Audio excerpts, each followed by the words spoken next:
자, 근데 이 물고기는 좀 특이한데요. 이 물고기 같은 경우에는 아비가 아이를 돌보는 경우가 많습니다. 물고기는 왜 그럴까요? 자, 포유류 같은 경우에는 암컷이 혼자 아이를 돌보는 경우가 많다고 했습니다. 그 이유가 말했다시피 기본적으로 난자에는 정자보다 많은 에너지가 들어가기 때문에 투자 비용이 이 암컷이 더 많기 때문에 새끼를 포기했을 때 암컷이 더 불리하기 때문이라고 얘기를 했었죠.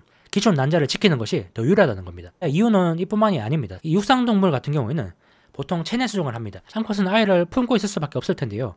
이 말은 이 수정 직후에 수컷은 아이로부터 도망칠 수 있는 반면에 암컷은 아이로부터 도망칠 수 없다는 것을 의미합니다. 물론 여기서 중요한 점은 말했다시피 무작정 도망치는 게 아닙니다. 이 상대방의 아이를 혼자 돌본다고 확신하는 경우에 도망친다는 거죠. 그런 관점에서 암컷은 불리하다는 거죠. 암컷은 아이를 버리고 도망칠 수가 없기 때문입니다. 그렇다고 의도적으로 유산을 할 수 있는 상황도 아니겠죠. 그럼 우리가 조금 상상력을 동원해서 반대의 상황이 있다면 어떻게 될까요? 만약에 암컷도 수컷이 아이를 돌본다고 확신할 수 있다면은, 그리고 도망칠 수 있는 시간이 있다면은 도망치는 게 유리할 텐데, 그런 상황이 암컷한테 주어진다면은 암컷도 역시 도망칠까요? 물고기를 보면 알 수 있습니다. 물고기는 체내 수정을 하지 않고 체외 수정을 하게 됩니다. 그 과정을 보면 암컷이 먼저 비교적 무거운 난자를 땅에 뿌리고 그 위에 수컷이 이 정자를 뿌리게 됐는데, 이 중요한 점은 암컷이 먼저 난자를 뿌린다는 점입니다. 이 정자는 이 난자에 비해서 비교적 가볍기 때문에 쉽게 흩어집니다. 정자를 먼저 뿌리면은 암컷은 거기에다가 난자를 뿌릴 이유가 없어집니다. 왜냐면은 이미 정자는 다 없어진 상황일 가능성이 높기 때문이죠. 반면에 난자는 비교적 무겁기 때문에 잘 흩어지지 않죠. 그래서 난자를 먼저 뿌리고 보통 정자를 뿌리는데, 그 말인 즉 난자를 먼저 뿌리고 나서 암컷한테는 수컷이 정자를 뿌리기 전까지 도망칠 시간이 생긴다는 것을 의미하게 되죠. 그렇게 암컷이 도망을 치면 수컷이 혼자 알을 떠안게 되고, 그리고 이것이 바로 물고기한테서 아비가 아이를 돌보는 모습이 흔한 이유가 바로 이 때문이죠.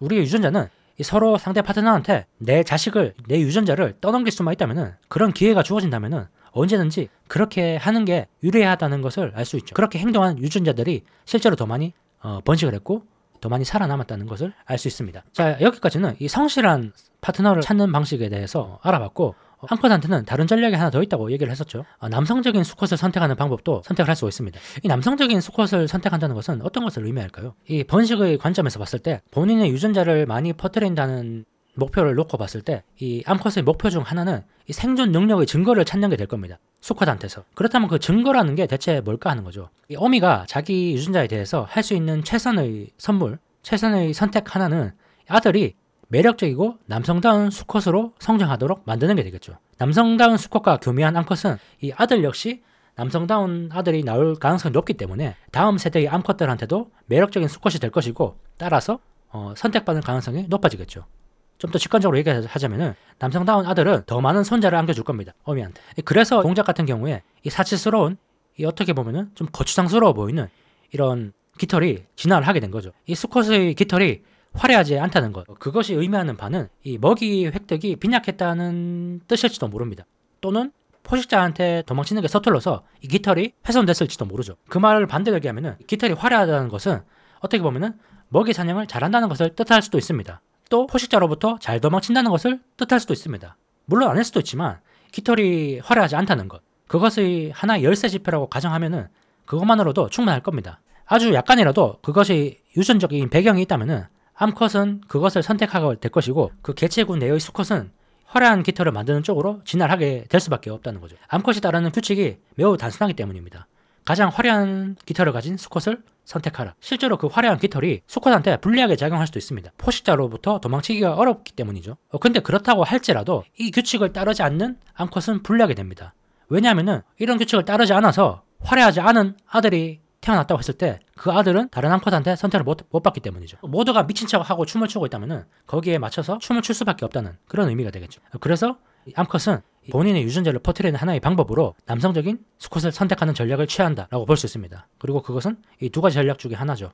가정적인 수컷을 선택하느냐, 남성적인 수컷을 선택하느냐. 이 공작 같은 경우에는 이 남성적인 수컷을 선택한다라고 볼 수 있겠습니다. 그리고 이 공작뿐만 아니라 사슴의 큰 뿔 또는 코끼리의 상아 이런 것들도 역시 마찬가지죠.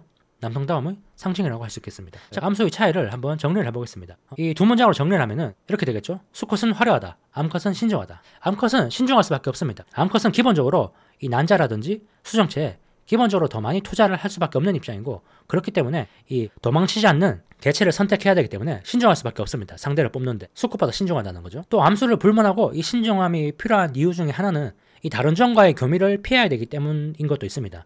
예를 들어서 말하고 당나귀는 교미도 가능하고 새끼도 낳을 수 있지만 손자는 낳을 수가 없습니다.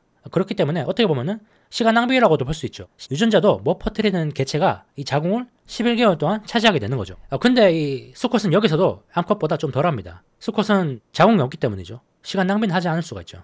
그만큼 덜 신중하다는 의미가 될 텐데요. 또 이 같은 종이라 할지라도 근친상간의 위험도 있기 때문에 신중해야 될 텐데, 여기서도 암컷이 수컷에 비해서 잃는 것이 많습니다.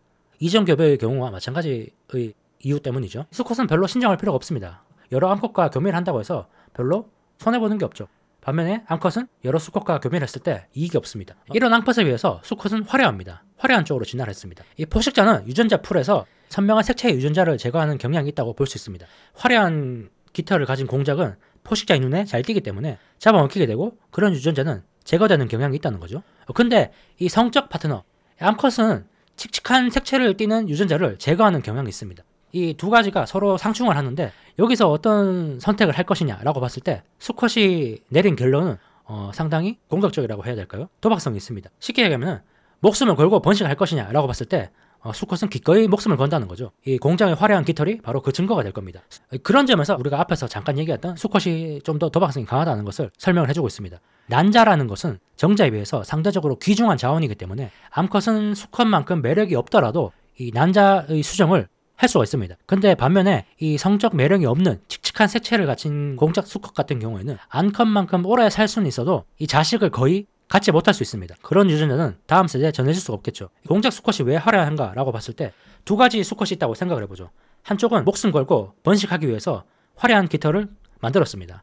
그리고 반대쪽의 수컷은 오래 살기 위해서 화려하지 않은 칙칙한 색채의 깃털을 만들었습니다. 근데 암컷은 화려한 수컷만 선택하기 때문에 오히려 이렇게 리스크를 테이크하는 쪽, 목숨을 걸고 깃털을 만드는 수컷만 자식을 낳을 거고, 그 자식 역시 그렇게 화려할 거기 때문에 모든 수컷이 점점 화려한 쪽으로 진화를 하는 거죠. 자연계에서 동물들은 이런 식으로 수컷은 화려하고 암컷은 신중한 쪽으로 각각 다른 전략을 취하면서 진화한다는 것을 우리가 봤는데, 그렇다면 인간은 어떨까요? 인간도 역시 마찬가지일까요? 수컷이 화려한 쪽으로 진화를 하는 것을 우리는 성선택의 과정이라고 전문용어로 얘기를 하죠. 화려한 깃털, 남성적인 수컷, 이쪽이 암컷한테 선택을 받는다라고 해서 성선택이라고 얘기를 하는데, 인간의 성선택은 어떨까 하는 거죠. 인간 암컷은 어떤 수컷을 선택하는가 라는 질문이 있을 것이고, 아니면 그것보다 더 근본적으로 인간도 역시 암컷이 수컷을 선택할까? 어쩌면 수컷이 암컷을 선택하는 것은 아닐까? 라는 의문도 해볼 수가 있겠죠. 왜 그런 의문이 드는가 하면은, 이 증명하기 전까지 교미를 하지 않으려고 하는 암컷의 모습 같은 경우에는 이 인간한테도 이미 친숙한 모습입니다. 대부분의 인간 사회는 일부 일처의 사회죠. 아닌 쪽도 있지만 말이죠. 근데 여기서 한 가지 특이한 점은, 이 인간 사회 같은 경우에는 이 공작의 꼬리에 해당하는 본인의 모습을 과시하는 것이 남성이 아니라 여성이라는 겁니다. 이 공작 같은 경우에 또 그렇고, 코끼리 같은 경우도 그렇고, 사슴 같은 경우도 그렇고, 이 남성성을 과시하는 것, 화려한 깃털, 큰 뿔, 큰 어금니, 이런 것들이 다 수컷한테서 진화를 해왔죠. 근데 인간은 여성이 화장을 하고 가짜 속눈썹을 붙이죠. 반면에 남성은 그러지 않습니다. 외모에 이상하게 관심을 갖는 남성은 남성뿐만 아니라 여성한테도 의심을 사기 쉽죠. 자, 우리가 앞에서 공작의 암컷이 이 화려한 깃털을 가질 필요가 없는 이유는 이 암컷이 수컷을 두고 경쟁할 필요가 없기 때문이라고 생각을 했죠. 암컷은 경쟁을 할 필요가 없기 때문에 화려하게 진화할 필요가 없었다. 수컷은 암컷을 두고 경쟁을 해야 되기 때문에 화려하게 진화를 했다라는 그런 의미인데, 그렇다면 인간은 왜 여성이 화려하게 진화를 했냐는 거죠. 어쩌면은 여성이 남성을 두고 경쟁을 해야 되기 때문이라고 생각할 수도 있습니다. 실제로 남성은 여성을 두고 경쟁할 필요가 없기 때문에 화려하지 않게 진화를 한 거고, 여성은 경쟁을 해야 되기 때문에 화려하게 진화를 한 거다라는 결론에 도달할 수가 있게 되죠. 정말 그럴까요? 여기에 대해서 도킨스는 답은 제대로 하진 않고 그냥 이런 질문을 던지는 것으로 이 장을 마무리를 합니다. 실제로 남성은 수요 대상인 성이 된 걸까요? 상대 배우자를 신중하게 선택할 수 있는 그런 성이 된 걸까요? 남성이? 그렇다면 그 이유는 뭘까요? 이런 질문을 하는데요. 여기에 대해서 제가 한번 책을 읽으면서 생각을 해봤는데, 저자는 인간 수컷한테 이 공작 수컷의 깃털에 해당하는 부분이 없다고 얘기를 하고 있습니다.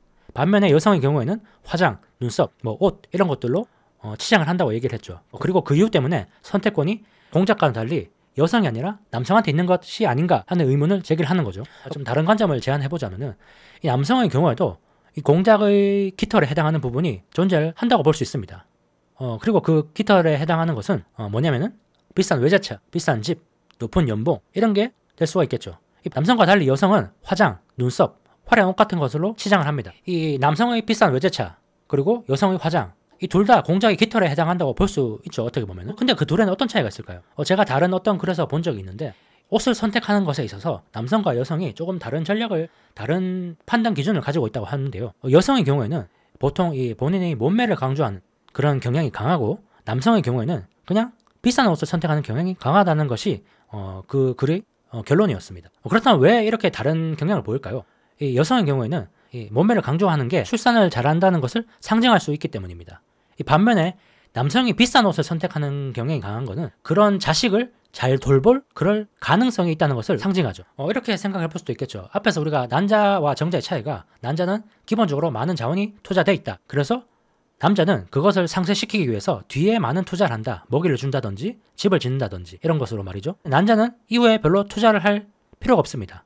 난자는 비교적 귀중한 자원이기 때문이죠. 그래서 남성은 이 아이한테 뒤에 들어갈 자원, 즉 돈이 많다는 것을 강조하기 위한 그런 모습을 보이는 게 아닌가 라는 그런 생각을 한번 해봤습니다. 그렇다면은 이것은 암컷이 수컷을 선택하는 그런 다른 일반적인 동물의 모습과 일치한다고도 볼 수 있습니다.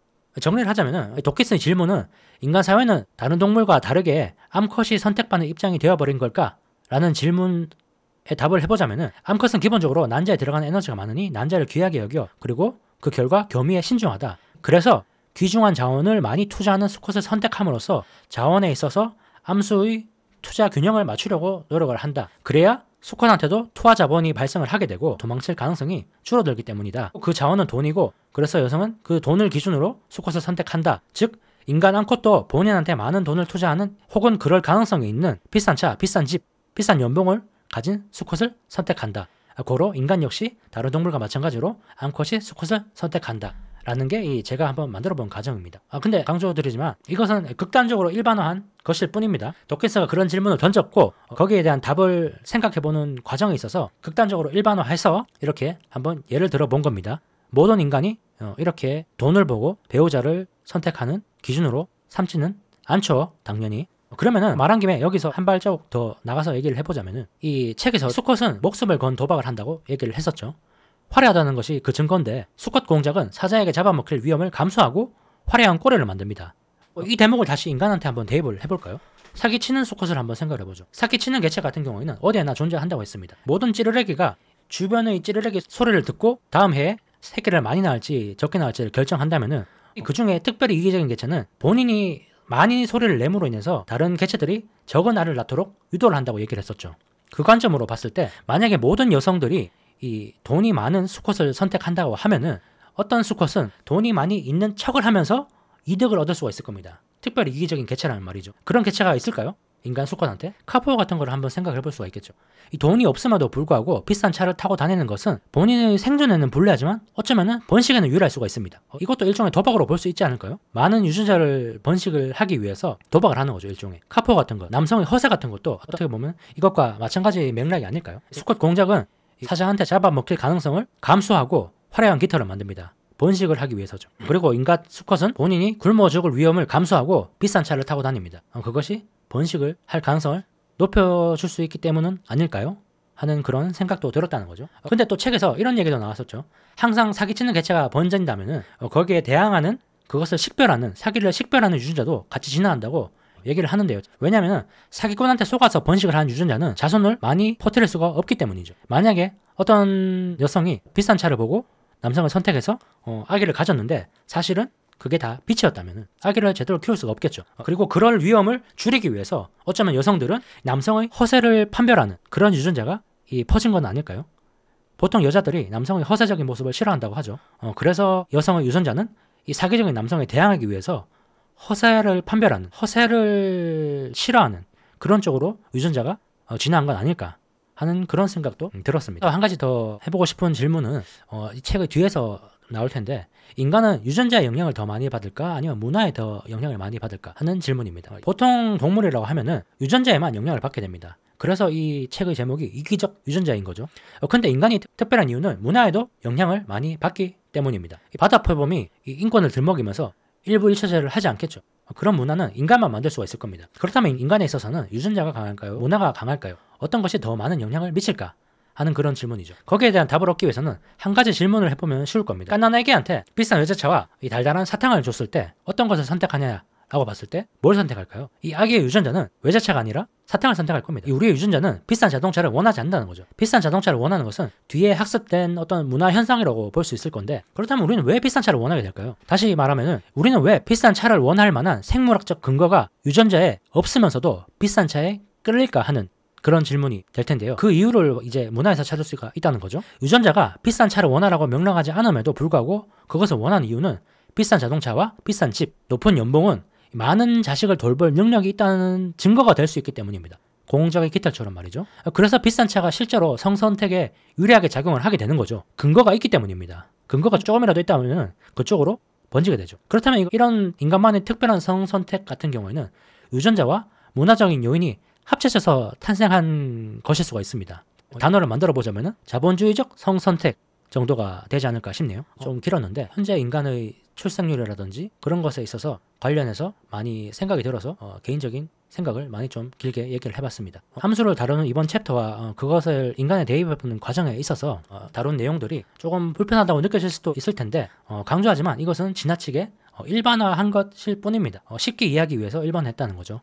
도킨스가 말한 것처럼 인간은 유전자에 대항할 수 있는 유일한 동물입니다. 우리 유전자에 이기적으로 행동할 수 있을 만한 유전적 근거가 있다고 해서 우리가 우리 유전자에서 이기적으로 행동할 만한 근거를 찾았다고 해서 그것이 그렇게 행동해도 되는 이유가 되는 건 아닙니다. 면죄부가 되진 않는다는 거죠. 오히려 우리는 이타적으로 행동할 만한 근거가 유전자에 없기 때문에 이타적으로 행동을 하려고 노력을 해야 된다. 암수의 관계에 있어서도 그렇고 세대 간의 관계에 있어서도 그렇고, 요즘에 보면은 세대 간의 갈등, 남녀 갈등 뭐 그런 것들이 많죠.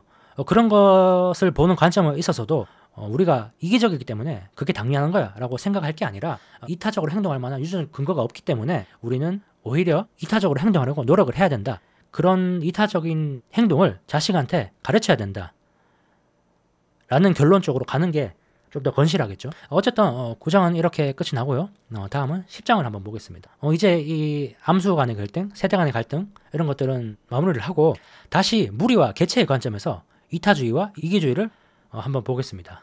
이 동물들은 기본적으로 무리를 짓는 게 어느 정도 유리하다고 볼 수 있는데요. 예를 들어서 하이에나 같은 경우에는 한 마리가 사냥할 때보다 여러 마리가 무리를 지어서 사냥하면 더 큰 먹이를 잡을 수가 있죠. 근데 여기 양떼를 보시면 무리를 짓고 있는데, 만약에 여기서 포식자가 공격을 한다면 이 가장자리에 있는 양들은 가장 위험하겠죠. 근데 이 왜 가장자리에 있는 양들은 이렇게 모여 있을까요? 이 양들이 이렇게 무리를 짓는 이유는 겉에 있는 양들이 안쪽에 있는 양들을 보호하려고 무리를 지어 있는 게 아니라 안쪽으로 계속 들어가려다 하다 보니까 이렇게 무리를 형성한 거죠. 그리고 경계음을 내는 새들이 있다고 앞에서 말씀을 드렸죠. 이 새들이 경계음을 내는 것도 어떻게 보면 이타적으로 보일 수가 있습니다. 왜냐하면 포식자가 이 경계음을 내는 그 새한테 집중하는 결과를 초래하기 때문이죠. 만약에 이 주변에 있는 새들이 모두 이 혈연자라면은, 경계음을 내는 새의 혈연자라면은 그렇게 경계음을 내는 게 유리할 겁니다. 그렇게 해야지 본인의 유전자가 더 펴질 거기 때문이죠. 근데 혈연자가 아닌데도 새들은 이렇게 경계음을 냅니다. 왜 그럴까요?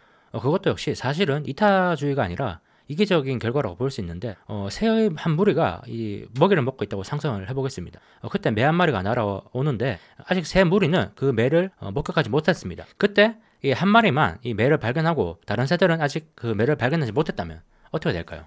그 새는 어떻게 하는 게 가장 현명할까요? 가만히 숨어 있을 수도 있습니다. 근데 그렇게 해봤자 이 동료들이 제멋대로 돌아다니다가 매한테 들켜서 결국 매가 이쪽으로 날아오게 되겠죠. 한 마리의 새라도 매한테 들키면은 모두가 위험해진 상황에 처할 수 있습니다. 그때 최선의 방법은 동료들한테 빨리 경고 신호를 보내서 새들이 자기도 모르는 사이에 이 매를 불러들일 행동을 할 가능성을 줄이는 게 가장 좋겠죠. 또 다르게 행동할 수도 있는데 만약 동료들한테 얘기를 하지 않고 혼자만 달아날 수도 있겠죠. 근데 이렇게 되면은 그 새는 무리에서 벗어나서 혼자 외톨이가 되어버립니다. 새들도 그렇고 다른 동물들은 무리를 지어서 행동하는 게, 생활하는 게 이득이기 때문에 혼자 무리를 이탈하는 행위는 자살 행위라고도 볼 정도로 위험한 행동이죠. 그래서 최선책은 그냥 경계음을 내서 이 다른 무리들도 모두 같이 도망치도록, 함께 도망치도록 하는 게 가장 좋은 방법이죠. 결국 이 새의 경계음도 어떻게 보면은 그냥 보면 이타적으로 보이기도 하지만 사실은 이기적인 행동의 결과였다는 거죠. 또 이 가젤 같은 경우에는 그 포식자가 이 가젤 무리를 발견했을 때 어떤 가젤들은 이 가젤처럼 높이 뛰는 행동을 이렇게 합니다. 이런 행동을 왜 할까요? 집단주의자들은 가젤이 다른 무리 구성원들을 위해서 포식자를 자기한테 끌어들이기 위해서 이렇게 높이 뛰는 행동을 한다 라고 얘기를 합니다. 근데 최근 그렇지 않다고 얘기를 하고 있는데요. 이 높이 뛰는 행동은 포식자를 향한 행동은 맞지만 다른 가젤들을 보호하기 위해서 하는 게 아니라 이런 거라는 거죠. 나는 이렇게 높이 뛸 수가 있다. 건강한 나를 잡는 것은 너한테는 무리다. 그러니 나를 쫓아오지 마라 라고 얘기를 한다는 거죠. 이 포식자는 가장 약한 개체를 사냥을 하려고 하겠죠. 그렇기 때문에 이렇게 행동하는 가젤들을 포식자가 잡지 않는다는 거죠. 그래서 이렇게 행동하는 가젤들의 유전자가 살아남을 수 있었다. 사실 가젤의 이렇게 높이 뛰는 이런 과시적인 행동도 사실은 이타적인 행동이 아니라 결국은 이기적인 행동의 결과였다 라는 말이 되겠습니다. 근데 이 곤충들을 보면은 무리를 짓는 것을 넘어서 하나의 사회를 이루기도 하죠. 대표적인 게 이 벌목과 개미라든지 벌이 될 텐데 이런 곤충들을 사회성 곤충이라고 하죠. 이런 사회성 곤충들의 행동을 보면은 이 하나의 개체처럼 움직입니다. 먹이를 구하는 것과 번식을 하는 것, 그리고 애벌레를 돌보는 것, 이런 것들을 다 분업해서 각자 맡은 일을 하나의 몸을 위해서 하는 것처럼 움직이죠. 집단의 이익을 위해서 움직이는 것처럼 보인다라는 그런 말인데, 정말 이 벌목과의 곤충들은 이타적이라서 남들을 위해서 이타적인 행동을 하는 걸까요? 이 벌목과의 사회를 한번 자세히 보겠습니다. 이 벌목과를 보면은 번식과 일을 분업하고 있습니다. 이 두 계층으로 나눠져 있는데 보통 이제 낳는 자와 키우는 자로 나눠져 있죠. 낳는 자와 키우는 자 모두 자기 일만 하기 때문에 아주 효율적으로 돌아간다고 볼 수 있는데 근데 이 효율적이라고 했을 때 도대체 누구의 입장에서 효율적인가라는 질문을 할 수가 있을 겁니다. 그렇게 효율적이라는 것이 누구의 이득인가? 라는 거죠. 누구의 이득인가를 알았을 때 본체가 누군지 알 수 있겠죠. 어떤 사람들은 이 여왕이 자기의 이기적 목적을 위해서 화학 물질로 일꾼들을 조정하는 거다 라고 얘기를 하는 사람도 있습니다. 여왕이 알을 낳으니까 이 자신의 유전자를 퍼뜨리는 그 본체니까 이 여왕이 사실은 일꾼을 부리는 거다, 일벌들을 부리는 거다 라고 얘기를 한다는 거죠. 근데 또 어떤 사람들은 이 일꾼이 여왕벌을 부리는 거다 라고 얘기도 합니다. 그런 아이디어를 내는 사람들은 일꾼이 이 번식하는 여왕을 조정해서 일꾼 몸속에 있는 유전자를 여왕을 매개체로 더 많이 복사하도록 퍼뜨리도록 한다는 거죠. 이런 의견의 근거는 이 벌목과의 곤충에서 새끼에 대한 근연도가 여왕보다 일꾼이 더 높다는 점에서 기인합니다. 쉽게 얘기하면은 여왕벌보다 일꾼이 새끼와 더 가깝다는 거죠. 혈연적으로. 어떻게 그런 일이 있을 수가 있을까요? 새끼를 낳는 거는 일벌이 아니라 여왕벌인데 말이죠. 벌목곤충의 성결정 시스템을 보면 이해를 할 수가 있는데 벌목곤충에는 집에는 보통 일반적으로 성숙한 여왕은 한 마리밖에 없습니다. 여왕은 젊어서 이 결혼 비행이라는 걸 하는데 그때 10년 동안 그 이상 동안 사용할 정자를 저장해서 다시 집에 돌아옵니다. 수년에 걸쳐서 이 정자를 일정 양씩 방출하면서 이 난자와 수정을 시키죠. 근데 여기서 모든 알이 정자와 난자가 만나서 수정이 되는 건 아닙니다. 미수정란은 수컷이 되는 거죠. 수정이 되면은 암컷이 되고 미수정이 되면 수컷이 되는 겁니다. 난자가 그냥 나오면은 수컷이 되고 난자와 정자가 만나면은 암컷이 된다는 거죠. 즉 수컷한테는 아비가 없습니다. 수컷의 몸에 있는 세포는 이 염색체가 2세트가 있는 게 아니라 1세트밖에 없다는 거죠. 반면에 암컷은 정상적으로 2세트를 가지고 있죠. 쉽게 제가 이해하려고 이렇게 한번 그려봤는데요. 이렇게 보실 수 있을 겁니다. 이 수컷은 유전자를 하나만 가지고 있죠. 그리고 여왕벌은 암컷은 2개를 가지고 있을 겁니다. 근데 여기서 이제 딸은 수컷 거 하나, 암컷 것 하나 이렇게 하니까 이 경우의 수가 A, B 아니면 A, C가 될 겁니다. 근데 아들은 미수정란이니까 어미한테만 유전자를 받아오겠죠. 그러면은 B 아니면 C가 되겠죠. 그래서 이런 상황에서 근연도를 따져보면은 아빠가 아들에 대한 근연도는 0입니다. 아빠가 없는 거죠. 이 아빠 유전자를 하나도 안 가져갔으니까 아들은. 엄마 입장에서 아들에 대한 근연도는 50%가 될 겁니다. 일반적인 인간과 똑같죠. 이런 상황은. 근데 아들 입장에서 엄마를 봤을 때는 근연도가 100%가 될 겁니다. 아들 입장에서 내가 가지고 있는 유전자를 엄마가 가지고 있을 가능성은 100%죠.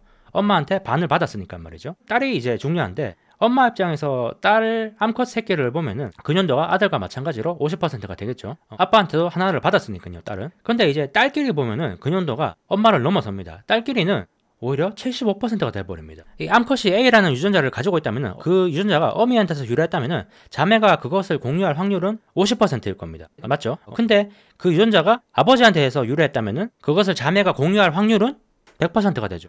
여기를 보면 둘 다 A를 가지고 있죠. 그러면은 이것을 합해보면은 아버지에 대한 유전자는 100, 엄마에 대한 유전자는 50이니까 그걸 평균 내면은 75.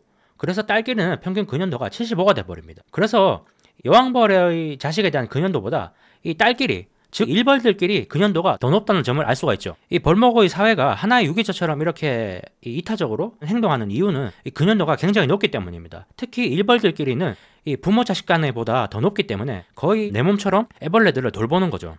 그래서 우리가 앞에서 효율적이다 라고 했을 때 이 여왕벌의 입장에서 이 벌의 사회가 효율적이라는 것이 아니라 딸 입장에서 암컷 벌 입장에서 가장 효율성이 높다라는 걸 알 수가 있습니다. 그 말은 반대로 말해보면은 이 일꾼 벌은 자식보다 더 근현도가 높은 자매를 생산하는 기계로서 이 어미 여왕벌을 사육할 가능성이 있다는 거죠. 여왕벌이 일꾼들을 부리는 게 아니라 일꾼이 여왕벌을 사실은 부리고 있었다 라는 뜻이 되겠죠. 이 대레이모를 이용해서 자매를 만들게 하는 유전자는 직접 이 자식을 만들게 하는 유전자보다 빠르게 증식할 수 있습니다. 그래서 일꾼들은 자매들을 돌보는 거에만 집중을 했죠. 한 가지를 더 보자면은 딸이 아들을 볼 때의 관점은 이 같은 자매를 볼 때와는 조금 다릅니다. 왜냐면은 남동생은 자기 유전자 중에 특정한 유전자를 가질 확률이 4분의 1에 불과하죠. 25%라는 겁니다. 자, 그렇다면 딸 입장에서는 이 여왕벌이 딸 3명을 낳을 때 아들을 하나만 낳도록 하는 게 가장 유리하겠죠. 그게 가장 이상적인 성비라고 생각할 겁니다. 근데 엄마 입장에서는 둘 다 어차피 50%이기 때문에 근현도가 50이기 때문에 이상적인 성비는 1대1이 될 겁니다. 그렇다면은 앞에서 우리가 일벌 입장에서 효율적이다 라고 결론은 냈지만 실제로 이 벌들의 성비가 어떻게 되는지를 보면은 누가 주도권을 가지고 있는지 알 수가 있겠죠. 만약에 이 1대3 딸이 3 아들이 1의 성비를 가지고 있다면은 그렇다면은 이 딸들의 뜻대로 이 사회가 돌아간다라고 볼 수 있고 성비가 1대1이 나온다면은 여왕벌의 뜻대로 이 사회가 돌아간다고 볼 수 있겠죠. 그래서 조사를 해봤더니 이 수컷 형제보다 암컷 자매가 많은 3대1로 나왔습니다. 즉 여왕벌이 실제로 자식을 낳기 위해서 일꾼을 노예처럼 사용하는 것이 아니라 일벌이 여왕벌을 이 번식 기계로서 부리고 있는 것이었던 거죠. 우리는 이제 이렇게 생각할 수 있겠죠. 보통 일벌들이 이 사회 내에서 여왕벌보다 더 큰 힘을 가질 수 있을 것이다 라고 말이죠. 예를 들어서 이 비율을 조정하기 위해서 수컷이 들어있는 알은 뭐 없애버린다든지 터뜨려버린다든지 이런 식으로 조절을 할 수가 있을 겁니다. 직접적으로. 근데 반대로 이 여왕개미가 일개미보다 여왕벌이 일벌보다 더 큰 힘을 가질 수 있는 특수한 상황도 있습니다. 노예를 사육하는 개미를 보면 알 수가 있는데 개미의 사회는 벌목과 거의 똑같은데 이 개미 중에서는 노예를 삼는 종이 있습니다. 노예 사육 개미라고 하는데 이런 개미들은 일반적으로 일 같은 건 전혀 하지 않고 노예를 잡아오는 쪽에만 발달이 되어 있습니다. 잘하는 건 노예 사냥이라는 거죠. 이런 개체들은 다른 개미의 집을 쳐들어가서 이 새끼 개미들을 잡아와서 이 호르몬, 화학적인 성분을 집어넣어서 노예처럼 부리는 거죠. 근데 노예 사육종을 보면은 여왕이 이제 여기서는 자신이 원하는 방향대로 성비를 조정할 수 있는 입장이 됩니다. 왜냐면은 자신이 낳은 새끼들은 모두 이 노예를 사용하는 것에만 관심이 있기 때문이죠. 애기를 돌보는 거는 다 잡혀온 노예들이 하는 겁니다. 근데 이 노예들 입장에서는 어차피 새끼나 여왕개미나 둘 다 근현도가 없죠. 그냥 있는 그대로 다 키울 겁니다. 그렇다면 이제 여왕벌이 이 성비를 조정할 수 있다는 거죠. 그래서 실제로 보니까 성비가 1대1이더라 라는 거죠. 이 노예 사육종이 아니라면은 보통 이 여왕벌들은 성비를 1대1로 맞추기 위해서 이 수컷이 될 아래에 이 암컷의 위장을 하기도 한다고 합니다. 근데 그렇게 여왕벌이 행동을 했을 때도 이 시간이 지나면은 이 일개미들은 또 그것을 간파할 수 있도록 진화를 합니다. 그렇게 되면 또 여왕벌은 다른 방법을 찾고 또 일개미는 다른 또 그것을 간파하는 방법을 찾고 이런 식으로 계속 진화를 하는데 이 노예들은 자손을 못 만들기 때문에 진화를 하지 않겠죠. 그렇기 때문에 여왕벌 입장에서는 성비를 1대1로 맞출 수가 있는 거죠. 근데 이런 이론들은 아주 단편적인 상황이고 실제로는 더 복잡하다고 하긴 합니다. 예를 들어서 여왕벌이 한 마리의 수컷의 정자만 가지고 들어와야 되는데 처음에 번식 비행을 할 때 말이죠. 근데 여러 마리의 수컷을 가지고 올 때도 있다고 합니다. 그러면은 정자가 종류가 2개가 되겠죠. 그러면은 근현도가 더 떨어지겠죠. 그런 상황도 있기 때문에 사실은 좀 더 복잡하다고 하긴 합니다. 근데 기본적으로는 이렇게 벌목과의 곤충들은 이렇게 사회를 이룬다. 근현도가 이렇게 높기 때문에 하나의 유기체처럼 움직인다 하는 것을 알 수 있습니다. 벌이나 개미처럼 이렇게 혈연적으로 묶인 상황이 아니더라도 서로한테 이득이 된다면은 이렇게 이타적인 모습을 보여주기도 하는데요.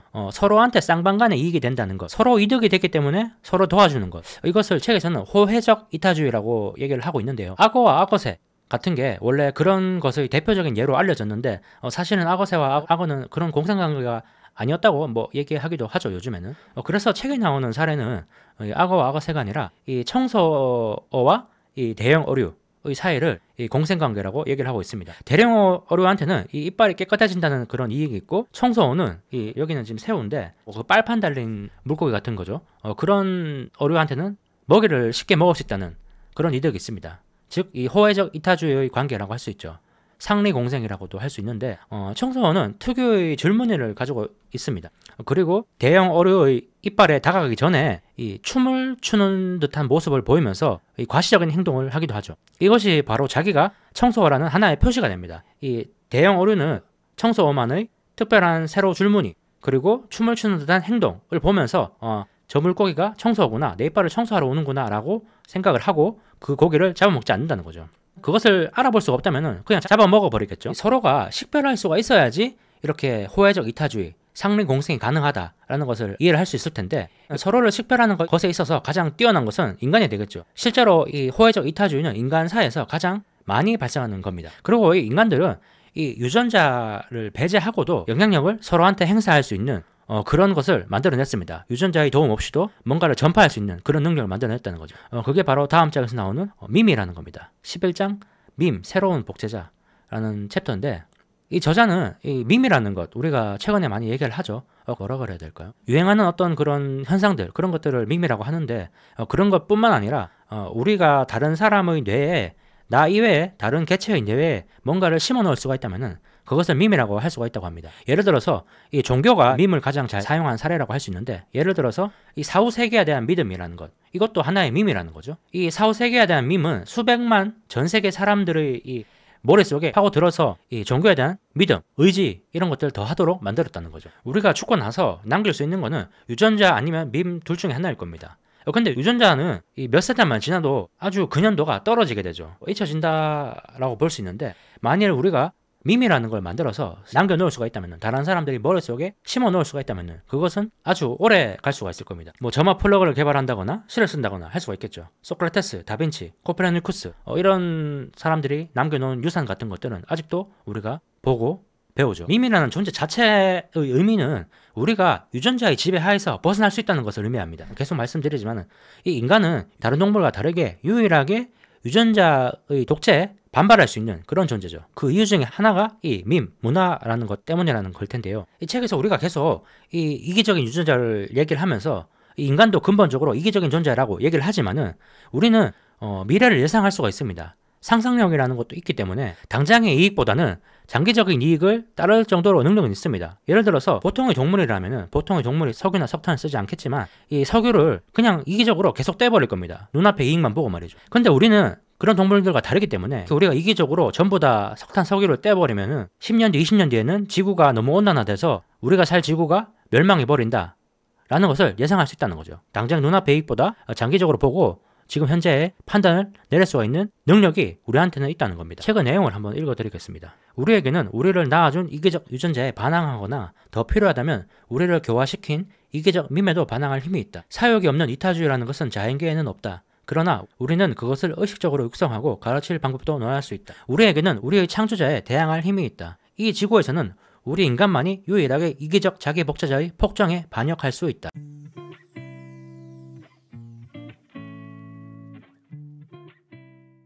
네, 여기까지 우리는 이기적 유전자에 대해서 받고, 강력한 힘에 대해서 받고, 그리고 그 힘에 대항할 수 있는 인간의 밈, 문화 이런 것에 대해서도 간단하게 알아봤습니다. 그렇다면 우리가 이 밈이나 문화에 의존하지 않고도 이타적으로 살 수 있는 방법은 없을까요? 이 문화나 밈이 없는 자연 상태에서는 모두가 이기적이 될 수밖에 없는 걸까요? 책에도 사례가 나오는데 어떤 선생님들은 이기적 유전자라는 책을 너무 어린 학생들한테는 읽히지 말아야 한다고 주장하기도 합니다. 왜냐면은 이 이기적 유전자라는 강력한 힘 앞에서 자신의 존재를 너무 무력하게 느낄 수 있다는 것이 그 이유인데, 간단하게 얘기하면은 염세주의라든지 비관주의 이런 것에 빠질 수 있는 그런 위험성이 있다는 게 될 텐데, 이렇게 생각을 한다는 거죠. 착하게 살면 뭐해? 나 혼자 착해봤자 나만 세상에서 사라지고 이기적인 나쁜 것들만 더 잘 살아남을 텐데 라고 말이죠. 이런 식으로 생각을 해버리면은 모든 거에 있어서 의욕이 없어질 수가 있겠죠. 실제로 그럴 수가 있을 것 같기도 하는데 그쯤에 이제 저자 도킨스는 한 가지 긍정적인 희망적인 의견을 제시를 합니다. 12장의 제목은 마음씨 좋은 놈이 1등한다 라는 제목입니다. 마음씨 좋은 놈이 1등한다. 이때까지 우리가 본 이기적 유전자라는 주제와는 반대되는 듯한 내용이죠. 이기적 유전자와 잘 어울리는 것은 마음씨 좋은 놈이 꼴찌한다 일 겁니다. 실제로 이기적 유전자를 가장 잘 요약하는 메시지는 마음씨 좋은 놈이 꼴찌한다 가 될 텐데, 이 자기를 희생하면서 다른 구성원한테 도움을 준 개체는 그 수가 줄어들 수밖에 없겠죠. 그러면은 나쁜 놈이 1등을 하고 마음씨 좋은 놈은 꼴찌를 할 수밖에 없겠죠. 근데 저자는 그렇지 않다고 얘기를 하고 있습니다. 마음씨 좋은 놈이 1등이 될 수도 있다고 얘기를 하는 거죠. 이번 장은 상당히 낙관적인 결론에 관한 내용입니다. 어떻게 마음씨 좋은 놈이 1등을 하는지를 볼 텐데, 그 전에 먼저 이 죄수의 딜레마라는 게임을 아실 텐데, 죄수 입장에서는 협력보다는 무조건 배신을 할 수밖에 없는 그런 상황을 이 죄수의 딜레마라고 하죠. 이런 상황입니다. 이렇게 한번 상상해 보죠. 양쪽 모두한테 협력을 하면은 $300를 주고 모두 배신하면은 양쪽 모두한테 $10를 빼앗습니다. 그런데 그리고 한쪽만 배신하고 다른 한쪽은 협력한다면은 협력 한쪽은 봉이 되어서 $100를 뺏기고 배신 한쪽은 대가로 $500를 얻습니다. 이런 게임을 만들 때 중요한 점은 나만 배신했을 때 이 대가가 양쪽 모두 협력했을 때보다 더 높아야 한다는 거죠. 여기서는 혼자 배신하면은 $500를 얻고 양쪽 모두 협력하면은 $300를 얻죠. 이런 상황에서 한번 상상을 해보겠습니다. 경우에서 한번 따져볼 수 있겠죠. 상대방이 낼 수 있는 카드는 배신과 협력 두 가지일 겁니다. 상대방이 배신을 낸다면은 나는 뭘 내야지 가장 좋을까요?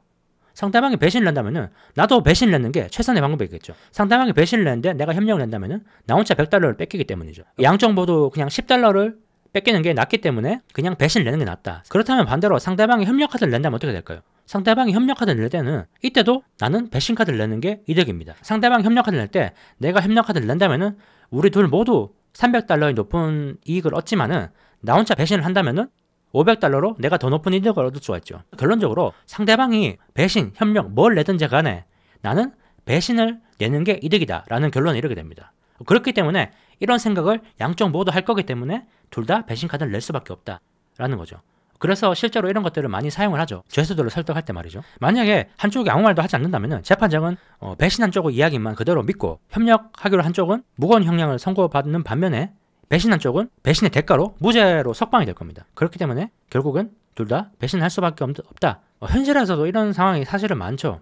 자연계에도 이런 게 있을 겁니다. 이런 딜레마를 피할 수 있는 방법은 없을까요? 한 가지 방법은 이 죄수의 딜레마, 이 게임을 반복한다면, 이 죄수의 딜레마라는 게임을 반복한다는 것을 우리가 안다면은, 그렇다면은 상황이 조금 달라질 겁니다. 그래서 이 게임을 반복된 죄수의 딜레마 게임이라고 하는데, 반복된 죄수의 딜레마 게임은 이런 상황입니다. 이 두 명이 게임을 하는데 무한정 반복을 하는 거죠. 협력을 낼 것이냐 배신 낼 것이냐, 그 결정을 계속 한다는 겁니다. 이걸 반복한다면은 보복하거나 회유할 기회가 생기겠죠. 혹은 신뢰나 불신을 쌓아 나갈 수도 있을 겁니다. 내가 이번에는 배신을 냈는데 상대방이 협력을 냈다면은 저 사람은 협력할 의지가 있구나 라고 생각을 한다면은 나도 협력을 낼 수가 있겠죠.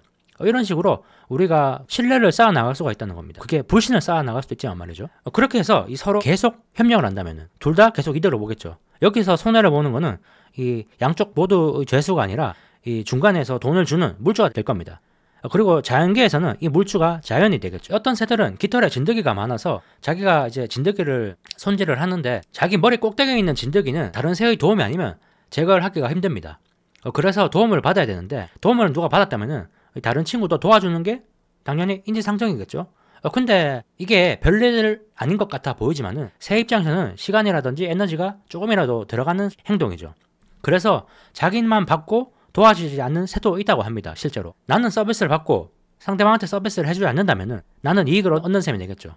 죄수의 딜레마로 보면은 나는 배신을 하고 상대방은 협력카드를 낸 그런 상황이라고 볼 수 있을 텐데, 근데 이거를 계속 반복한다면은 서로 계속 도와주는 게 이득이겠죠. 그리고 여기서 만약에 반복을 한다면은 단순히 이지선단, 협력이라든지 배신 둘 중에 하나만 선택할 수 있는 게 아니라 다른 여러 가지 방법을 할 수가 있을 겁니다. 예를 들어서 나를 도와준 사람은 무조건 도와주고 나한테 한 번이라도 배신한 사람은 도와주지 않는다. 이런 전략을 보복자라고 하는데, 이런 식으로 다양한 전략을 할 수가 있다는 거죠. 그래서 엑셀로드라는 사람은 어떤 전략을 취할 수 있는지 학자들한테 공모를 받았다고 합니다.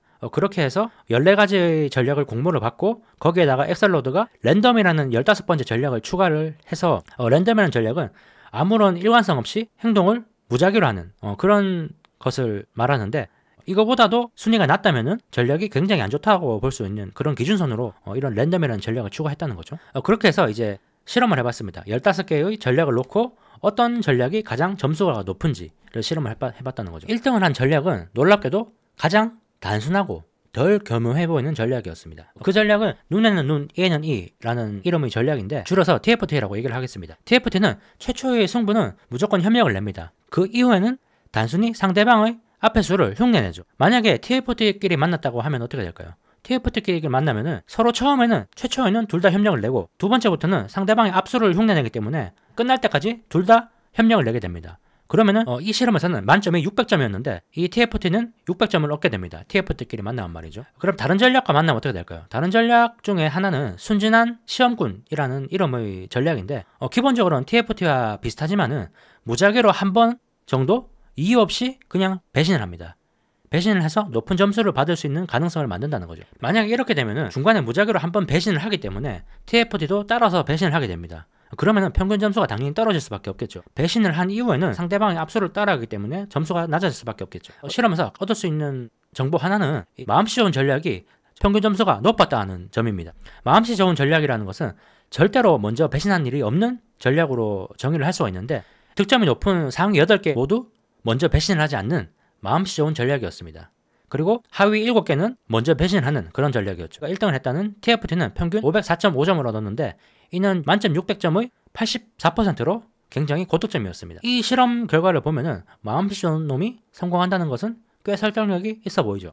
또 시사점 하나는 이 관대라는 단어입니다. 관대. 이 관대한 전략이라는 것은 보복을 하기는 하지만 단기 기억밖에 없습니다. 오래전에 당한 악행은 잊어버리는 거죠. TFT는 관대한 전략이라고 할 수 있습니다. 반면에 원한자라고 하는 전략이 있는데 이 원한자라는 전략은 전혀 관대하지 않은 전략이죠.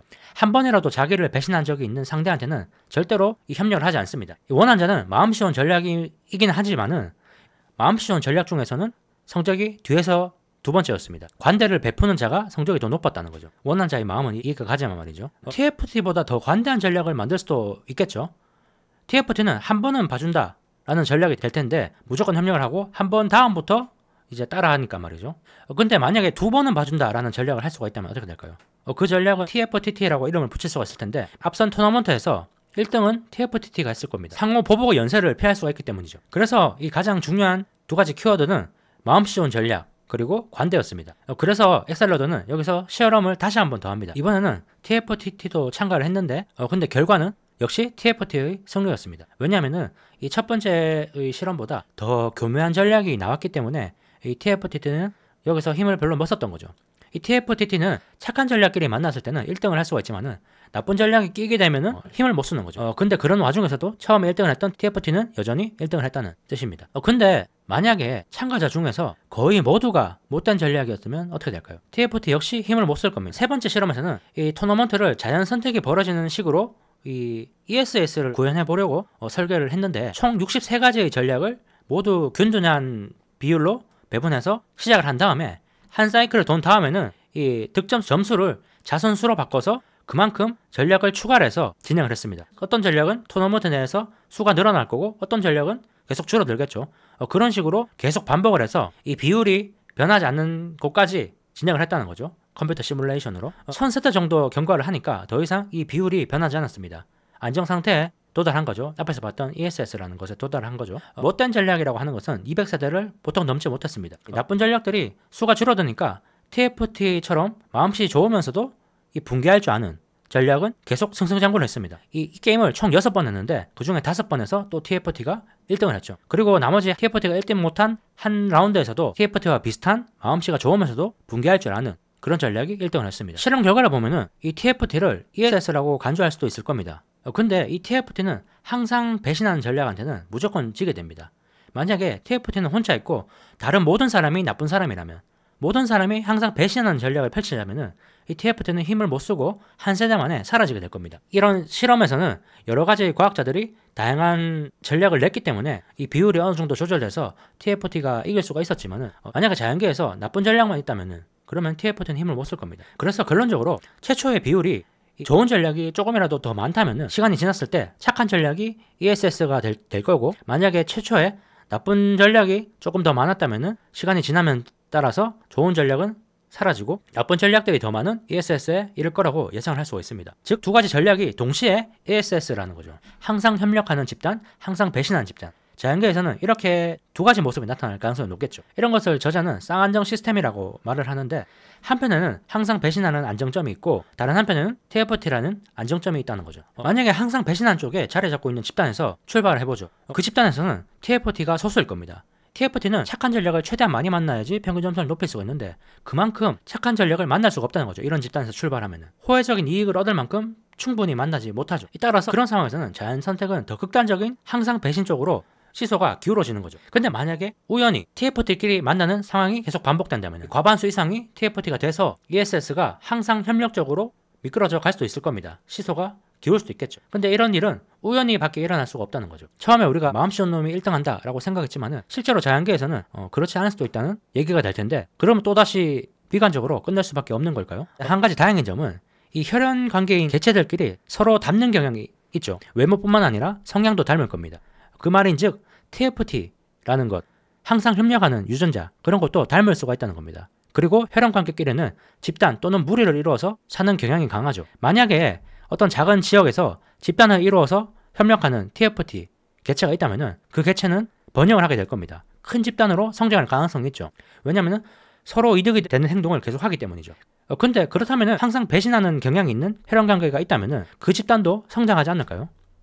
근데 그럴 수가 없죠. 생각해보면 항상 배신하는 개체는 무리가 커지지가 않을 겁니다. 서로 모여 있어봤자 이득이 되지 않기 때문이죠. 시너지 효과가 없기 때문이죠. 반면에 이 항상 협력하는 집단 TFT는 기준선을 넘어서 자신한테 유리한 쪽으로 건너갈 수 있는 능력을 가지고 있습니다. 확장할 수 있는 능력이 있다는 거죠. 그렇다면 어떻게 될까요? 자연계에서 TFT가 모여있는 집단이 있을 거고 배신하는 집단이 모여 있을 텐데, TFT는 점점 커져서 이 배신하는 집단의 영역에까지 퍼질 수가 있겠죠. 그런 상황이 돼도 이 배신자들은 혈연이라고 서로 도와주는 게 아니라 혈연끼리도 서로 공격을 하기 때문에 속수무책으로 도태될 수밖에 없을 겁니다.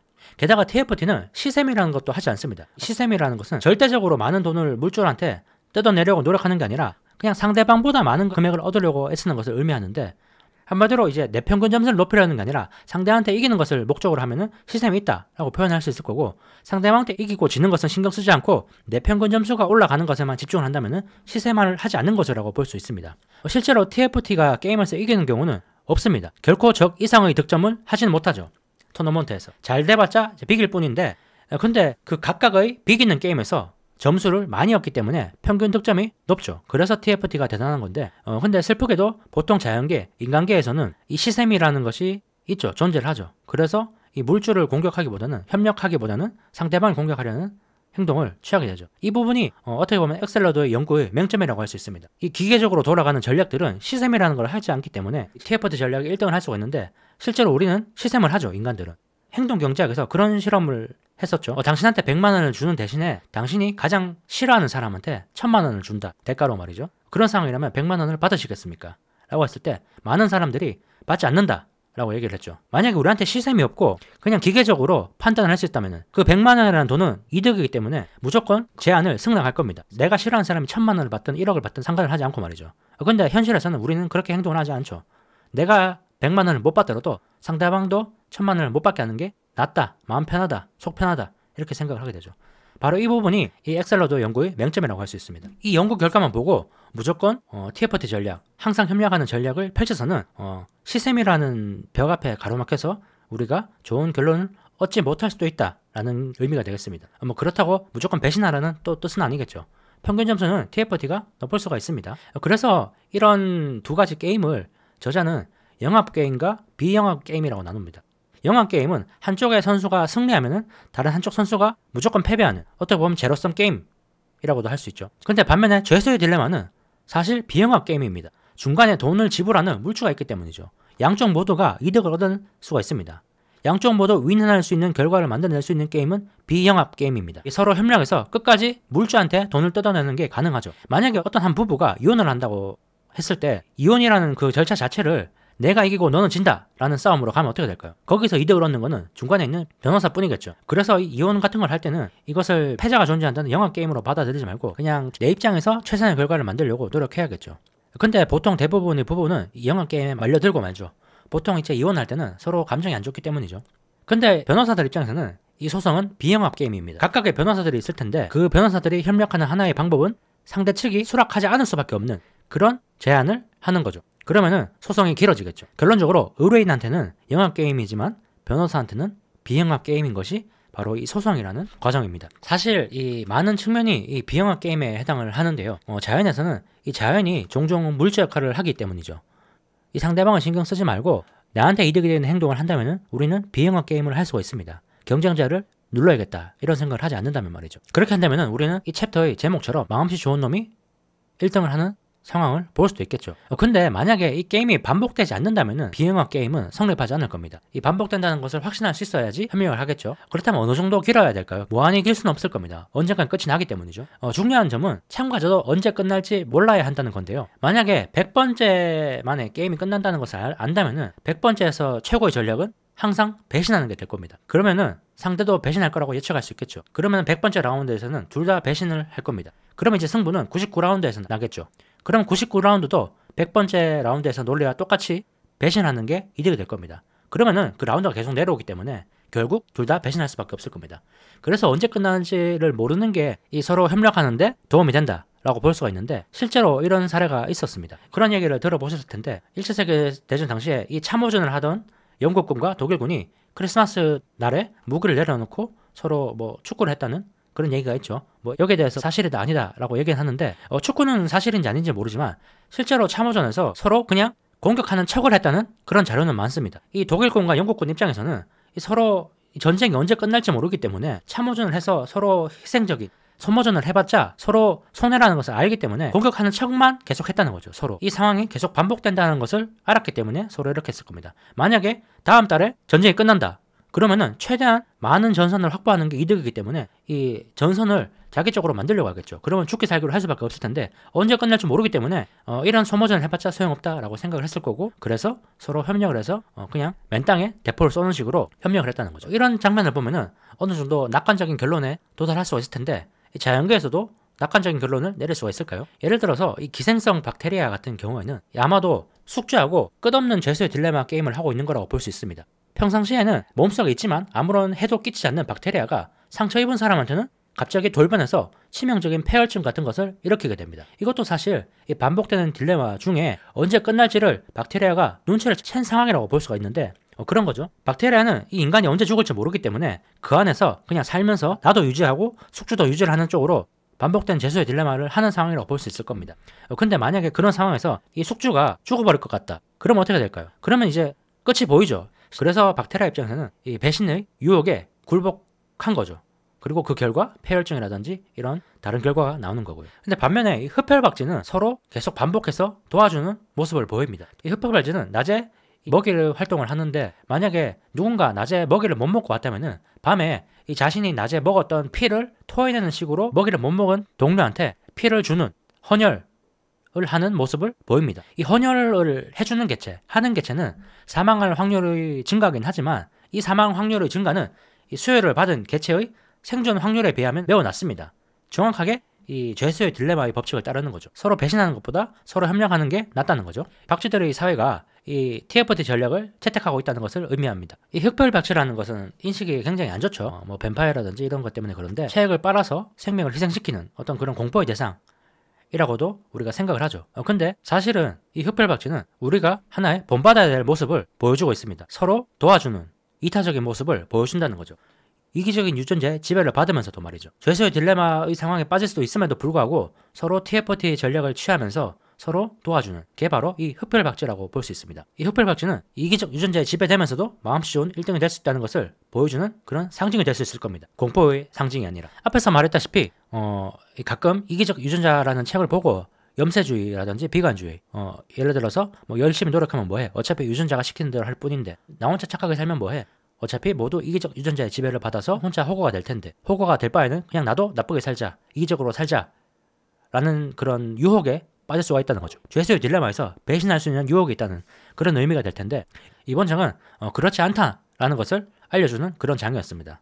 상당히 낙관적인 결론을 내려주는 그런 책이죠. 아낌없이 주는 자연이라는 존재는 그 자연이 스스로 호구가 됨으로써 이 생명체들끼리 협력할 수 있는 방도를 마련해 주었습니다. 만약에 우리가 시샘이라든지 이런 유혹으로부터 벗어날 수만 있다면 서로 윈윈할 수 있겠죠.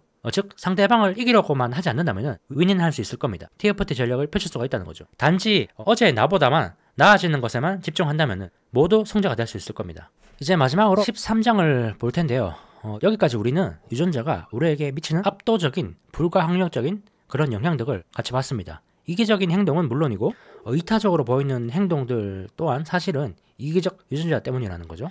그리고 그런 이기적 유전자에 저항할 수 있는 가능성도 같이 봤죠. 13장은 20주년 9년판에서 추가된 챕터라고 하는데요. 유전자가 한 개체의 신체에 영향을 미치는 것을 넘어서 세상이나 다른 개체에도 영향을 미칠 수 있다는 것을 얘기를 하고 있습니다. 먼저 다시 근본적인 질문, 생명의 매개체가 몸인지 아니면 유전자인지, 유전자냐 개체냐 하는 질문을 다시 던지고 있습니다. 여기까지 우리는 책을 읽었기 때문에 이제 유전자의 힘이 막강하다는 사실을 어느 정도 이해를 하고 있죠. 근데 이 생물학자가 생명체에 대한 질문을 던지기 시작했을 때 최초에는 대부분은 이 운반자, 즉 개체에 대한 질문이 더 많았습니다. 개체에 더 집중을 했다는 거죠. 자기 목자자, 즉 유전자는 이 생물 개체가 사용하는 어떤 장치의 일부로 받아들여졌습니다. 우리가 앞에서 벌들의 사회에서 여왕벌이 일벌을 부린다고 생각했던 것처럼 말이죠. 근데 사실은 일벌이 여왕벌을 부리는 거였죠. 그것처럼 사실은 이 자기 목자자, 즉 유전자가 이 개체를 부리고 있는 거였다 라는 의미인데, 이 사실 그 이상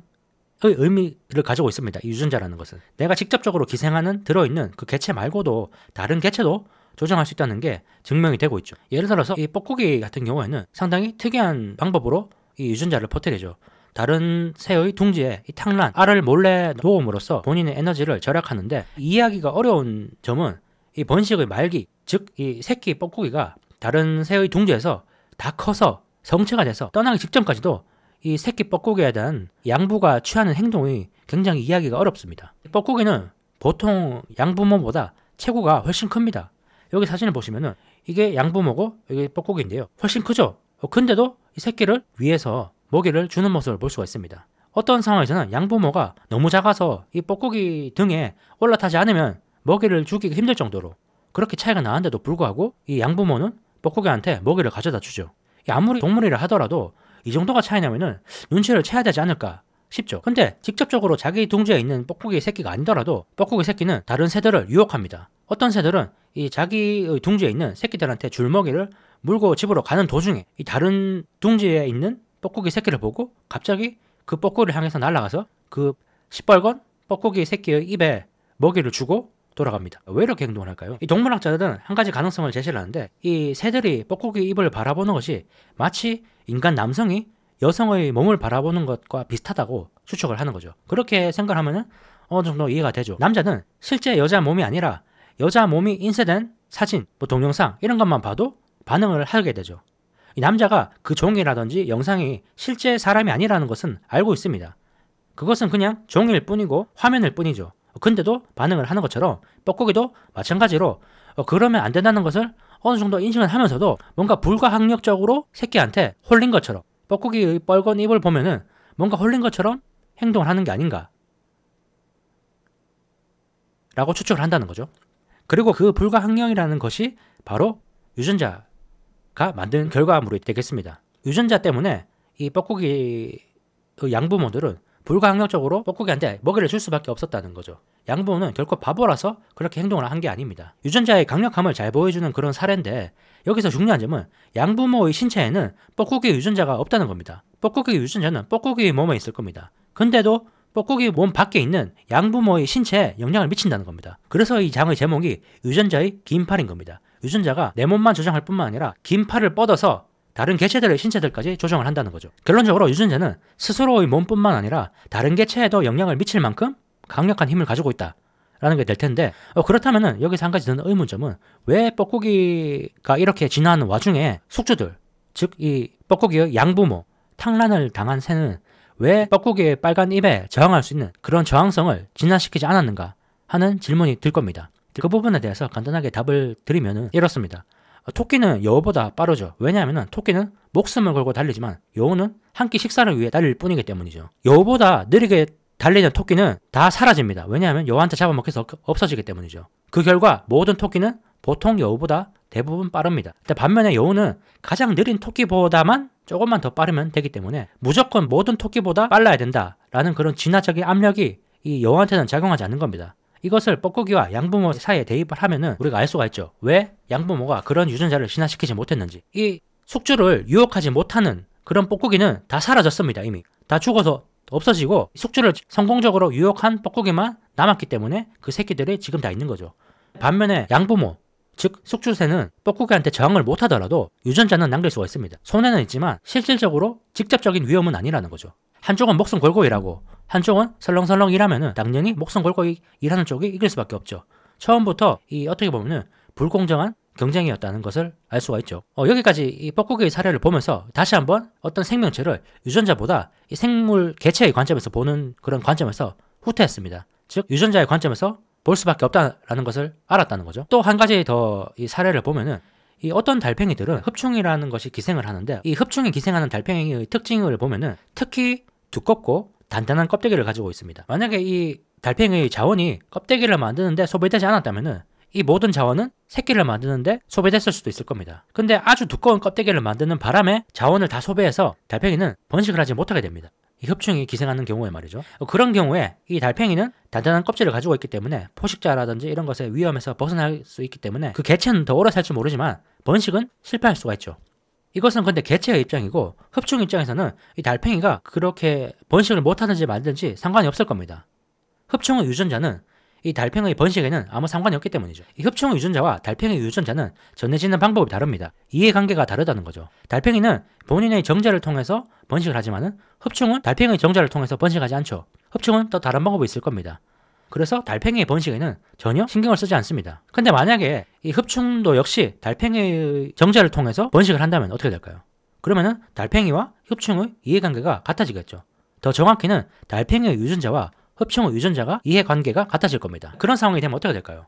만약에 달팽이 유전자와 흡충의 유전자가 이해관계가 같아진다면 실제로 그런 상황이 벌어진다면 이 흡충의 몸은 사라질 겁니다. 그냥 달팽이의 몸에 흡수되어 버리겠죠. 왜냐면은 이제 흡충이라는 유전자 기계, 운반자는 필요 없어지는 겁니다. 달팽이라는 운반 기계가 생겼기 때문이죠. 그러면 흡충은 없어지고 흡충의 유전자는 달팽이한테 흡수돼서 달팽이 유전자들과 서로 도우면서 달팽이 유전자가 더 퍼질 수 있도록 그렇게 노력을 하겠죠. 사라지는 것은 유전자가 아니라 이 개체라는 몸이었습니다. 영원한 것은 유전자라는 거죠. 유전자인지 몸인지라는 그 최초의 질문에 대한 힌트가 나왔죠. 숙주와 혈명하는 유전자는 종국에는 숙주의 조직에 합체될 수밖에 없습니다. 어쩌면은 우리 몸 안에 있는 유전자들 그런 것들도 모두 태고에는 어떤 기생자들이 모여서 합체한 것일지도 모르죠. 개체의 관점 말고 유전자의 관점에서 생각을 해보면은 우리 몸 안에 있는 유전자가 협력을 하는 이유는 미래로의 출구, 즉 번식할 수 있는 방법, 번식할 수 있는 통로, 그것을 알이나 정자의 형태로 공유하기 때문에 협력하는 겁니다. 가령 만약에 내 몸에 있는 어떤 유전자가 정자나 난자 이런 경로에 의존하지 않고 스스로 독자적인 방법으로 자신을 퍼뜨릴 수 있는 방법을 발견한다면 그 유전자는 우리의 몸에 비협조적이 될 겁니다. 내가 번식하는 것과는 아무 상관이 없기 때문이죠. 앞선 흡충처럼 말이죠. 우리 집안에 있는 먼지의 대부분은 우리의 신체가 벗어버린 세포입니다. 만약에 우리 몸 안에 이런 벗어버리는 세포를 통해서 번식할 수 있는, 퍼질 수 있는 그런 유전자가 존재한다면은 그런 유전자는 우리 몸에 비협조적으로 변하겠죠. 실제로 바이러스 같은 경우에는 공기 호흡을 통해서 퍼지기 때문에 숙주의 몸에 비협조적이죠. 바이러스는 우리 몸이라는 운반자가 필요 없는 겁니다. 기침이라는 방법을 통해서 퍼질 수가 있기 때문이죠. 그 결과 우리 몸을 공격하는 거죠. 이제 결론에 다다랐습니다.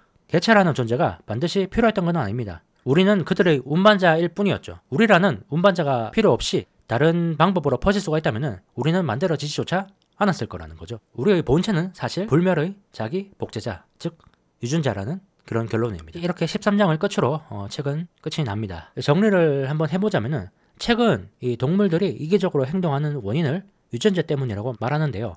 유전자들이 후세를 많이 만들기 위해 하는 행동이 그 결과가 이기적 행동이라는 거죠. 그리고 그것을 이해하기 위해서 유전자 관점에서 보기 위한 많은 사례들을 봤습니다. 암수 갈등이라든지 혈연, 부모 자식 이런 것들을 다 봤죠. 또 어떤 행동들은 이타적으로 보이기도 하지만은 사실 그것도 이기적인 유전자들이 이기적인 결과를 만들기 위해서 한 행동일 뿐이었다라는 것도 책에서 봤습니다. 가젤의 도피뛰기, 혈연 간의 이타적인 행동 이런 것도 사실은 이기적 유전자 때문이었다라는 말이죠. 그렇다면은 이기적인 행동은 정당화할 수 있을까요? 자연 법칙 때문이라고 변명을 하면은 이기적인 행동은 정당화될까요? 라는 질문인데 책은 또 거기에 대해서는 그렇지가 않다고 얘기를 하고 있습니다. 인간에게는 문화라는 것이 존재를 하기 때문인데 인간은 유전자에 저항할 수 있는 유일한 생명체입니다. 피임을 하는 것이 그 증거죠. 사실 굳이 문화까지 가져오지 않아도 됩니다. 자연에는 각각 유전자들의 서로 이기적인 행동이 쌍방의 이득이 되는 경우가 존재를 합니다. 큰 오류와 청소와 같은 경우가 바로 그런 경우죠. 이런 것을 우리는 공생이라고 부릅니다. 큰 물고기는 외형과 행동을 보고 청소를 분별해서 잡아먹지 않죠. 인간도 그 정도의 지능은 있을 겁니다. 인간도 현명할 수 있다는 의미죠. 또 책의 뒷부분에서는 게임 이론과 제수의 딜레마를 다루면서 착한 놈이 1등할 수도 있다라는 것을 증명했습니다. 착한 놈이 1등한다는 것은 얼핏 보면은 이기적 유전자라는 책의 제목과 상반되는 의미를 가지기 때문에 뭔가 싶지만은 저자는 여러 가지 실험과 사례들로 이 착한 놈도 1등할 수 있다라는 것을 잘 설명을 해냈죠. 우리는 협력함으로써 서로 윈윈할 수 있습니다. 영화 게임의 논리에 빠지지 않는다면은, 즉 상대방한테 이겨야 된다라는 게 아니라 그냥 내 스스로 조금 더 나아지는 것에 집중한다면은 우리는 서로 좋은 결과를 만들어낼 수가 있습니다. 그리고 실제로 세계는 죄수의 딜레마 같은 게임 이론으로만 돌아가지는 않습니다. 반복할 수가 있기 때문이죠. 우리는 친절을 베푼 사람을 기억할 수도 있고 공격을 베푼 사람에게 보복할 수 있는 지능을 가지고 있습니다. 이기적 유전자라는 압도적인 영향력을 가진 그런 것을 설명을 하면서도 마지막에는 어느 정도 희망적으로 책은 끝을 냅니다. 염세주의나 비관주의에 빠질 필요는 없다는 결론인데, 어떤 사람들은 이 이기적 유전자를 보고 우리가 이기적일 수밖에 없다는 것을 근거로 이 이기적 유전자라는 책을 사용할 수도 있겠지만은 제가 내리고 싶은 결론은 그럼에도 불구하고 우리는 이타적으로 행동할 수 있다라는 것으로 결론을 내고 싶습니다. 그럼에도 착한 놈이 1등할 수 있다라는 결론이죠. 한 가지 사례를 보면은 2차 세계대전 당시에 히틀러는 마지막에 발악을 하면서 파리를 폭격하라고 지시를 했죠. 근데 현장에 있던 전투기 조종사는 하늘에서 파리를 폭격하지 않고 그냥 지나갔습니다. 우리도 그때 폭격을 하지 않은 전투기 조종사처럼 행동할 수가 있다는 거죠. 이기적으로 행동해라 라는 유전자에 맞서서 우리는 이타적인 행동을 할 수가 있습니다. 투자 얘기도 조금 해보자면은, 투자를 하는 우리 역시 이기적 유전자에 맞서서 싸워야 될 겁니다. 탐욕과 공포가 지배하는 투자 영역에서도 많은 것이 사실 이기적 유전자 때문일 거라고 볼 수가 있는데, 탐욕과 공포는 유전자가 번영을 하거나 생존하려는 그런 본능에서 나온 결과이지 싶습니다. 그래서 우리가 그 유전자에 지배되지 않고 그와 반대로 행동할 수 있다면, 즉 유전자에 반항을 할 수가 있다면 투자에 있어서도 좋은 성과를 올릴 수 있지 않을까 하는 생각도 들었습니다. 이기적 유전자라는 그런 관점에서 보는 것은 인간의 행동을 이해하는데 많은 도움이 됐는데, 투자 역시 인간이 하는 것이기 때문에 많은 도움이 되겠죠. 이 책을 읽고 나서 왜 이토록 오랜 기간 이렇게 베스트셀러를 유지하는지 알 수 있었습니다. 그 이유는 도킨스가 제시한 이 유전자의 관점이라는 것, 유전자 입장에서 뭔가 세상을 바라보는 것, 어떤 행동을 바라보는 것이 굉장히 명쾌한 답을 준다는 거죠. 가젤의 과시적 높이뛰기에서부터 양육의 문제로 갈등을 빚는 부부들, 그리고 죄수의 딜레마, 더 나아가서는 전쟁이 발생하는 원인까지, 이 모든 것을 이 이기적인 유전자의 관점이라는 하나의 시선으로 풀어낸다는 점에서 이 책이 굉장히 탁월하다라고 할 수가 있을 텐데요. 그리고 거기서 멈추지 않고 인간은 유전자의 폭정에 굴하지 않을 수 있다 라는 그런 가능성을 제시함으로써 염세주의에 빠질 위험성도 제거해 주었습니다. 그리고 마지막으로 우리가 추구해야 할 방향성도 제시를 하는데, 그 방향성은 이런 게 될 텐데요. 이기적인 개체는 생존에 유리합니다. 반면에 이타적인 유전자는 유전된다는 증거가 없습니다. 실제로 유전될 수가 없기 때문이죠. 이타성은 생존에 불리하기 때문입니다. 이타적인 개체는 번식을 많이 못하기 때문이죠. 근데 아이러니하게도 그렇기 때문에 우리는 의도적으로 이타성을 추구해야 됩니다. 우리가 이타성을 추구해야 되는 이유는 이타성을 추구해야 할 생물학적 근거가 우리 유전자에 없기 때문이죠. 이 이타성이라는 것은 세상을 좀 더 살기 나은 곳으로 만들어줍니다. 임산부한테 자리를 양보해준다든지 이런 사소한 것에서부터 말이죠. 내가 임산부한테 자리를 양보해준 이유는 내 이기적 유전자와는 아무런 상관이 없습니다. 내한테는 이득이 되지 않는 거죠. 근데 내가 그렇게 임산부한테 친절을 베풀었을 때 우리는 인간이기 때문에 그 친절을 서로 기억을 할 겁니다. 보는 사람도 기억을 할 거고 받은 사람도 기억을 할 거고, 그렇게 된다면 그 기억을 한 사람들은 언젠가는 내 와이프 또는 내 딸한테 양보를 해줄지도 모르죠. 우리가 서로 이타성을 추구해야지 세상이 조금 더 나아질 텐데, 우리 유전자는 그런 이타적인 행동을 할 만한 근거가 없습니다. 우리가 책에서 봤던 것처럼 말이죠. 그래서 우리가 의식적으로 이타성을 추구해야 된다는 거죠. 나 스스로도 그래야 될 것이고 우리 후세들한테도 이 이타성을 가르쳐야 될 겁니다. 우리 유전자에는 이타성이라는 것이 존재하지 않기 때문에 우리 자식에게는 이타성을 가르쳐야 된다는 거죠. 우리는 상호간에 협력해야 할 생물학적 근거가 없기 때문에 더 협력할 수 있도록 노력해야 됩니다. 다르게 생각하면 협력을 하기 위해선 더 많이 노력해야 된다라는 결론을 낼 수도 있겠죠. 어떤 문제를 해결하기 위해서는 원인을 알아야 됩니다. 세상에 많은 문제들이 있을 텐데, 예를 들면 뭐 전쟁이 될 수도 있고 기아가 될 수도 있고 착취가 될 수도 있고 이런 것들이 많은 문제들이 있을 텐데, 그런 문제들의 원인을 이 도킨스는 이기적 유전자라는 원인을 제시하고 그 원인을 일반인들도 이해하기 쉬운 글로 풀어냈다는 점에서 이 책이 굉장히 의미가 있는 책이다. 앞으로 50년 기념판도 나오지 않을까 싶습니다. 실제로 이 책은 도킨스가 36살인가요? 30대 중반에 쓰고 수정 작업을 거의 하지 않았다고 합니다. 물론 이 책이 워낙 베스트셀러이기 때문에 이 책이 많이 공격을 받기도 했죠. 어쨌든 그만큼 대단한 책이다. 왜 대단한지 알 수가 있었다. 라는 의미가 되겠습니다. 오랜만에 새로 읽은 건데 그때하고 또 지금은 저도 많이 바뀌었기 때문에 이번에 가장 책을 읽고 한 가지 남는 것이라고 한다면은 그럼에도 착한 놈이 1등할 수 있다라는 게 될 테고, 그리고 그런 착한 놈이 1등할 수 있는 사회를 만들기 위해서는 우리는 이타성이라는 것을 의도적으로 추구해야 된다. 왜냐하면 우리한테는 그런 이타적으로 행동할 만한 생물학적 근거가 유전자에 없기 때문이다 라는 두 가지 정도가 제가 이번에 느낀 가장 큰 교훈이라고 해야 될까요? 그런 거였습니다. 네, 오늘 또 영상이 많이 길었는데 재밌게 들으셨는지 모르겠습니다. 네, 그럼 오늘 영상은 이렇게 마무리를 하겠습니다. 오늘도 긴 영상 시청해 주셔서 감사합니다. 네, 그럼 저는 또 다른 영상에서 다른 책으로 찾아오도록 하겠습니다. 감사합니다.